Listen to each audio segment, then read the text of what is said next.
உடம்பை வளர்க்கும் உபாயம் அறிந்தே. இந்த உடலை நம்ம எந்த அளவு முக்கியத்துவம் கொடுக்கணும் அப்படிங்கிறது நம்ம எந்த இடத்துலையும் மிஸ் பண்ணிடக்கூடாது, இக்னோர் பண்ணக்கூடாது. இப்ப நீங்க உதாசீனப்படுத்தினீங்கன்னா அப்ப நம்முடைய முதுகுத்தண்டு என்பது ரொம்ப முக்கியமான ஒன்று.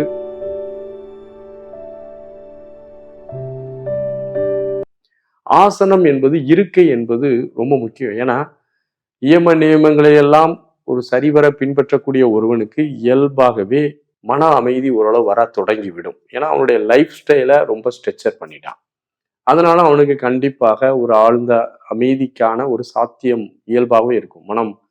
ஏன்னா தேவையில்லாத கமிட்மெண்ட்ல நம்ம பல விஷயங்கள்ல ஈடுபட்டு குற்ற செயல்கள் செஞ்சு, இயற்கைக்கு எதிரான செயல்கள் செஞ்சு, சமூகத்துக்கு எதிரான செயல்கள்லாம் செஞ்சு நம்ம சஃபரிங்ல இருப்போம்.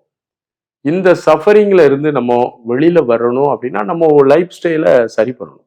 நம்முடைய வாழ்க்கை முறையை சரி செய்ய செய்ய நமக்கு மனம் கோஆப்ரேட் பண்ண ஆரம்பிச்சிடும். அப்போ அந்த கோஆப்ரேட் பண்ணக்கூடிய மனதை உட்கார்ந்து கவனிக்கிறதுக்கு ஆசனம் என்பது தேவைப்படுகிறது.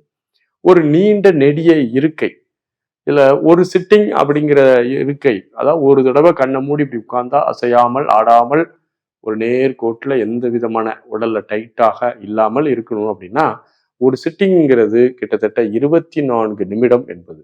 நம்ம ஒரு 5 சிட்டிங் சேர்ந்து உட்கார்றது மாதிரி 2 மணி நேரம் அப்படியே உட்கார்ந்து அசையாத அளவோட பழக்கம் ஏற்படுத்தணும். நம்ம எடுத்த எடுப்புல ஆசனத்துல நீண்ட நேரம் உட்கார்ந்துடலாம் முடியாது. அப்போ 24 நிமிடத்திலிருந்து படிப்படியாக நீங்கள் உங்களை வளர்த்து 2 மணி நேரம் 3 மணி நேரம் அப்படியே ஆடாமல் அசையாமல் தியானத்தில் இருக்கக்கூடிய ஒரு பாங்கை ஏற்படுத்த வேண்டும். அந்த ஆசனம் என்பது புவியீர்ப்பு விசையில நம்முடைய முதுகுத்தண்டு கட்டுப்படாமல் நேர்கோட்டில் நிறுத்தி பழகுவதற்கான ஒரு சாத்தியத்தை நமக்கு தருகிறது. அதுக்கு பல்வேறு விதமான ஆசனங்கள் இருக்கு. பத்மாசனம், வஜ்ராசனம், தனுராசனம், மகராசனம், இப்படின்னு பல விதமான ஆசனங்கள் நம்முடைய முன்னோர்கள் வடிவமைத்து வைத்திருக்கிறார்கள். ஒரு நிலையில் நீண்ட நேரம் நீட்டித்து இருப்பதற்காக நாம் பிரத்யோகமாக செய்யக்கூடிய பயிற்சிகள் ஆசனம். பல்வேறு ஆசனங்கள் இருக்கு. அந்த முதுகுத்தண்டை நல்ல வைக்கக்கூடிய புஜங்காசனம், தனுராசனம், அது பிறகு பார்த்தீங்கன்னா சர்வங்காசனம். இதே போன்று அமர்ந்த நிலையில் செய்வது, நின்ற நிலையில் செய்வது, மல்லாந்து படுத்து செய்வது, குப்புறப்படுத்து செய்யக்கூடிய ஒவ்வொரு கேட்டகரியிலையுமே ஒரு 5 ஆசனங்களை நீங்கள் தெரிந்து வைத்திருந்தால் அந்த ஆசனங்கள் உங்களுக்கு பேர் உதவியாக இருக்கும். டெய்லி நீங்க ஒரு ஒரு ஒரு தோராயமா ஒரு 6 ஆசனம் 7 ஆசனம், அல்லது எனக்கு நிறைய டைம் இருக்கு 10-15 ஆசனங்கள் செய்கிறேன் சார், காலையில ஒரு 40 நிமிஷம் நான் ஆசனத்துக்குன்னு ஒதுக்குறேன் அப்படின்னா நல்ல வரவேற்கக்கூடிய ஒரு பழக்கம்.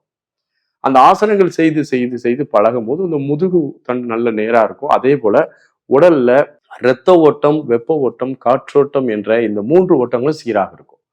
இந்த 3 ஓட்டங்களும் சீராக இருக்கும்போது நீங்க ஒரு 1/2 மணி நேரமோ 1 மணி நேரமோ கண்ணை மூடி நிஷ்டையில் தியானத்தில் அமரும் போது இந்த உடல் உங்களுக்கு ஒத்துழைக்க தொடங்கி வைக்கிறது. அதனால ஆசனம் என்பது ரொம்ப முக்கியமான ஒன்று. பல்வேறு ஆசனங்கள் நம்முடைய முன்னோர்கள் வகுத்து கொடுத்திருக்கிறார்கள். அந்த ஆசனங்களை நீங்கள் நன்றாக கற்று உங்க உடலை தயாரிக்கக்கூடிய வேலையில யோகி இறங்கணும். சும்மா நம்ம மனசு அமைதியாக்கிறோம் சார்ன்ட்டு நிறைய பேர் என்ன செய்யறாங்க, நான் அந்த அமைப்புல இருக்கேன், இந்த அமைப்புல இருக்கேன், அப்படி பண்றேன் இப்படி பண்றேன்னு சொல்றாங்க. பட் ஆனா அவங்களுக்குள்ள மன நேர்த்தி, மன ஒருமைப்பாடு, மன அமைதி ஏன் வரமாட்டுக்கு அப்படின்னா அவர்கள் அது ஒரு சம்பிரதாய சடங்காக செய்கிறார்கள்.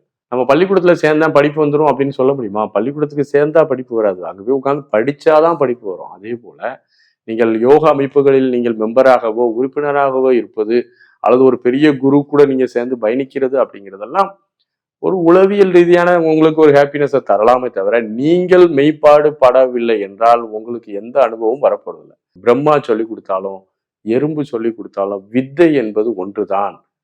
ஆனால் நீங்க யார் சொல்லிக் கொடுக்காலும் இந்த வித்தையை நீங்கள் எப்படி மேற்கொள்கிறீர்களோ அதன் மூலமாகவே உங்களுக்கு உயர்ந்த பலன் கிடைக்கும். ஆகவே ஆசனம் என்ற ஒரு கலையை நீங்கள் கற்று தேர்ந்து கொள்ள வேண்டும். யோகத்துல படிப்படியாக உயர்ந்த நிலையை அடையக்கூடிய ஒரு மாணவனுக்கு ஆசனம் என்பது ஒரு முக்கியமான ஒன்று. ஏனென்றால் அது உடலை தயார் செய்யக்கூடிய ஒரு வேலையை பார்க்குது. ஆகவே அந்த ஆசனத்தை நீங்கள் முறைப்படி கற்றுக்கொள்ள வேண்டும். நம்முடைய ஒய்எம்சிலையும் அந்த ஆசன பயிற்சிகளை முற்றிலும் இலவசமாக மக்களுக்கு வழங்கி வருகின்றோம். அனைவருக்கும் வாழ்த்துக்கள். நன்றி, வணக்கம்.